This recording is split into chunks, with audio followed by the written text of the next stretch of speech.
Jeff Davis regarding this strike, and we're going to go ahead and play this video for you as I read from this statement. There you see the attack which was launched at the command of President Trump, who authorized this strike on Syria in retaliation for that chemical attack that we saw earlier in the week. This statement from Captain Jeff Davis talks about the strike being conducted using Tomahawk land attack missiles from the destroyers USS Porter and USS Ross in the eastern Mediterranean Sea. A total of 59 missiles targeted aircraft, hardened aircraft shelters, petroleum and logistical storage, ammunition supply, bunkers, air defense systems, and radars. Now, this is the statement talking about possible collateral damage here. As always, the U.S. took extraordinary measures to avoid civilian casualties and to comply with the law of armed conflict. Every precaution was taken to execute this strike with minimal risk to personnel at the airfield.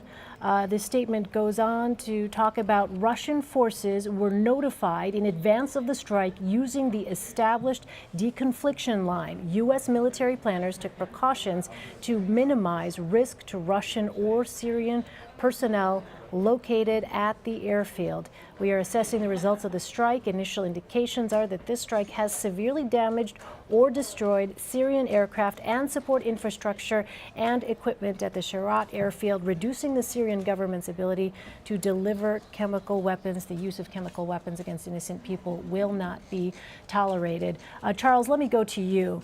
It appears, as we are hearing from the Pentagon, steps were taken to mitigate casualties, civilian casualties, as well as Russian or Syrian casualties as well. However, if in fact, say, Russian forces may have been killed as part of this airstrike on this airfield, what would that potentially do in terms of escalating this conflict?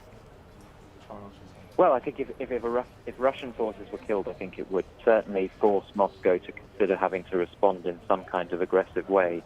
But I think that's precisely why all kinds of various attempts will have been made on the U.S. side to have prevented that kind of a scenario from taking place. I mean, we do know in open source information that this specific airbase has housed Russian helicopters almost ever since Russia intervened in Syria. I don't know if those helicopters were still there when the strikes took place, but certainly I think the Department of Defense has made clear that the cruise missile strikes tonight very specifically did not target a specific area of the base where Russians were known to have operated. But nevertheless, it's pretty clear, and it's been consistently the case for a long time now, that this has been a base shared between the Russian military and the Syrian military. I don't expect any Russians have been killed in this strike.